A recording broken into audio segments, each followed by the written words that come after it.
เอาสบายดุคาเนาะวันนี้เฮาจีบอกวิธีแก้ไขที่เหลืองว่าซุปรถตัวนี้เนาะมันมันดันขึ้นประมาณ1,000เนาะ1,000 2,000เนาะเราจะมันเครื่องมันแบบมันดับเองเนาะแต่ว่ามันแลนไม่ได้เนาะมันนักลายแล้วมันเครื่องมันยักแลนเนาะแล้วตัวนี้แก้ปัญหาก็คือลูกค้าแก้ท่อตัวนี้ได้ลูกค้าเนาะตัวนี้เนาะท่อตัวนี้เนาะทันทีเนาะแกะตัวนี้ออกเนาะแกะตัวนี้ออกเสร็จแล้วเราจะแกะตัวนี้ทุกคันแล้วเนาะ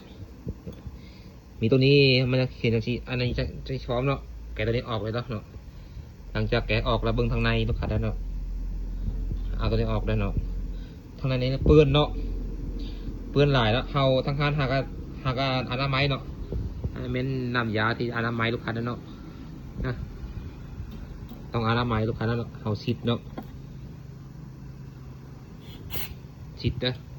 ซิดจะบริเบิ้งได้ว่าซิดถึงตาเลยเนาะเอาตัวนี้แล้วลูกค้าแล้วเนาะทหารจะเอาตัวนี้เนาะ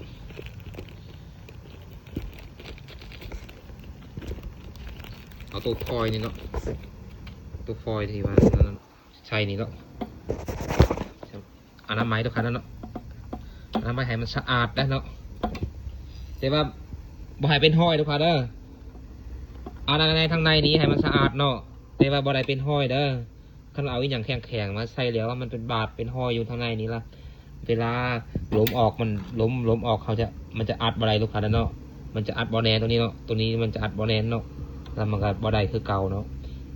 หลังจากที่อนามัยตัวนี้แล้วประกอบเช็ดตัวนี้เนาะเช็ดตัวนี้หรือว่าเปลี่ยนยางตัวนี้เนาะแล้วเราจะ